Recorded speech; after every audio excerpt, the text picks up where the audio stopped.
আমার বন্ধুরে কই পাবো সখী গো,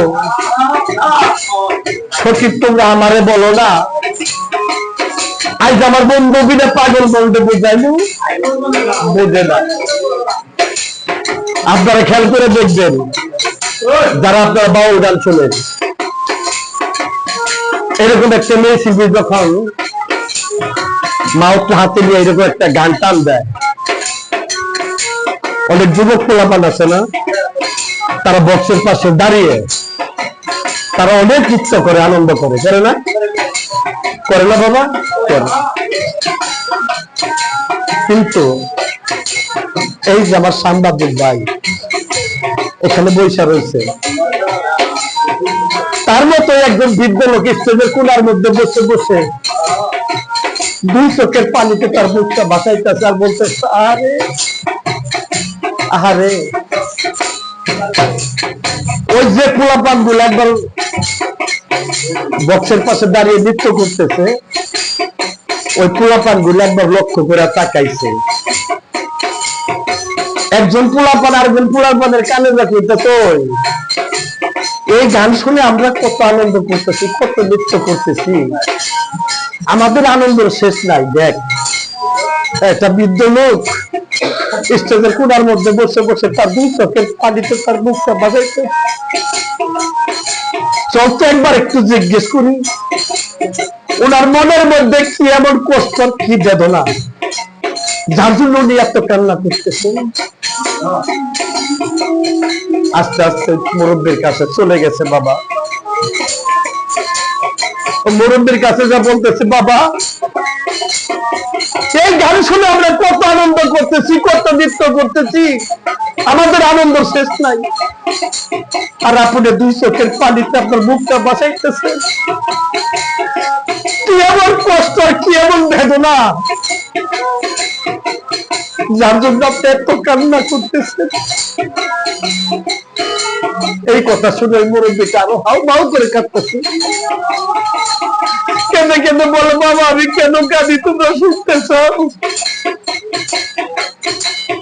পোলাপান গুলো বলে, বাবা বলেন, আপনার কথা আজকে আমরা শুনি। বাবা শুনো, বাংলার কবি আব্দুল করিম তার গানের মধ্যে বললে, আমার বন্ধুরে কই পাবো সখী গো, সখী তোমরা আমারে বলো না।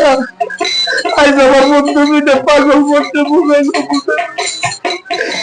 আজ কতদিন হয় আমি আমার বিশ্বকে হারাইছি, আমার মাথায় হারাইছি চিন্তা।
তাই বাবা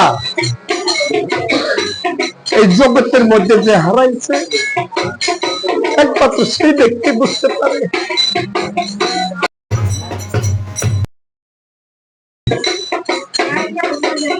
আমি 4 জন ব্যক্তিকে হারাইছি, তাই আমি বুঝি হারানোর জ্বালা। মা হারাইলাম, বাপ হারাইলাম, ভাই হারাইলাম।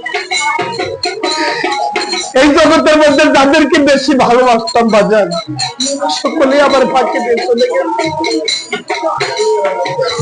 আমার হারানোর মতো আর কিছু নেই, তাই সেখান থেকেই আমার এই গান।